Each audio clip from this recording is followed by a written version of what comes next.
Un démarrage à la main, un moteur à étoiles, un biplan. Nous sommes à la Ferté-Alais au sud de Paris.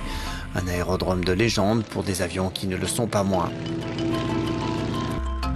Jean-Baptiste Salis, qui était pilote et instructeur pendant la Première Guerre mondiale, s'est toujours intéressé à la préservation des avions. Son fils a pris sa suite et aujourd'hui c'est son petit-fils qui est aux commandes. Il y a tout le poids de l'histoire qui est là, c'est assez extraordinaire de voler dans une machine qui a plus de 100 ans ou qui va avoir 100 ans. On se retrouve avec des machines qui peuvent être parfois performantes, contrairement à ce qu'on pourrait penser. Et puis voilà, il y a toute cette émotion qui peut transpirer par rapport à l'histoire propre de l'avion. Le hangar avec des avions qui sont tous en état de voler est un véritable musée. Parallèlement à cet engouement pour les ailes anciennes, la famille Salis s'est aussi spécialisée dans les avions pour les besoins du cinéma.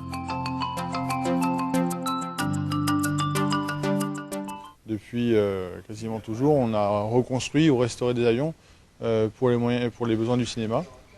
Donc là, par exemple, on a une vedette qui a été faite pour le film L'As des As avec Jean-Paul Belmondo. Pour les besoins du film, il y avait besoin que l'avion soit plus performant, puisse voler dans un peu toutes les conditions.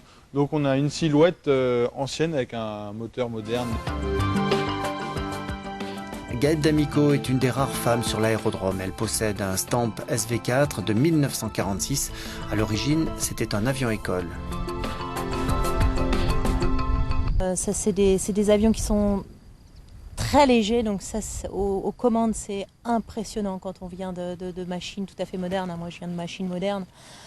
Il faut être souple, il faut vraiment piloter avec deux doigts, c'est tout. Voilà, très simple sur le manche.